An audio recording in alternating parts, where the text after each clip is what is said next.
ગામડાનો ધબકાર ચેનલના સૌ ખેડૂત મિત્રોને જય માતાજી. મિત્રો, આજે 1 ડિસેમ્બર.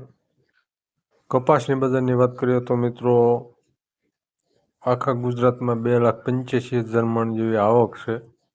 હવે કપાસના માલની શોર્ટેજ ક્યાં થાય છે, કેમ પાછળથી શોર્ટેજ થવાની શક્યતા છે, તેનો અંદાજ આપણને કપાસિયાના ભાવ ઉપરથી આવે. મિત્રો, કપાસિયાના ભાવ એટલા તૂટ્યા નથી, તૂટ્યા છે 100-150, પણ જેની રેન્જ છે તે રેન્જે આવ્યા નથી. અને CCIના કપાસિયા પણ 715 જેવા ભાવથી વેચાય છે. એટલે ત્યાંથી જ આપણને શોર્ટેજ માલની પડશે એવું તો દેખાઈ આવે છે.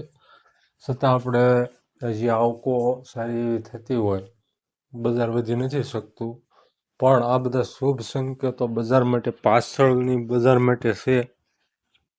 અત્યારે આપણે પહેલાં આજની મુખ્ય આવકોવાળા એડ જોઈ લઈએ, પાછળથી દરેક એડના ભાવના આવકો જોઈશું. કપાસિયાના ખોળના ભાવ જોઈ લઈએ.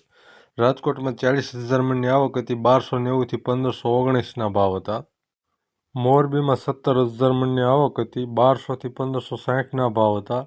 બાબરામાં 14,000 મણની આવક હતી, 940થી 1555ના ભાવ હતા. હળવદમાં 38,000 મણની આવક હતી, 925થી 1530ના ભાવ હતા. જામનગરમાં 10,000 મણની આવક હતી, 1,000થી 1520ના ભાવ હતા.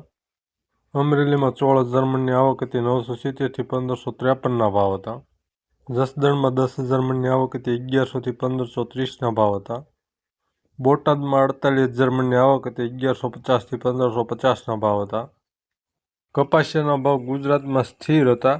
ક્વિન્ટલમાં 3400થી 3650, એટલે કે 680થી 715 રૂપિયા. મહારાષ્ટ્રમાં આઉટસ્ટેટના ભાવ જોઈએ તો ક્વિન્ટલમાં છે. કર્ણાટકમાં 3300થી 3550, પંજાબમાં 3350થી 3600, હરિયાણામાં 3600થી 3800, રાજસ્થાનમાં 3650થી 3900.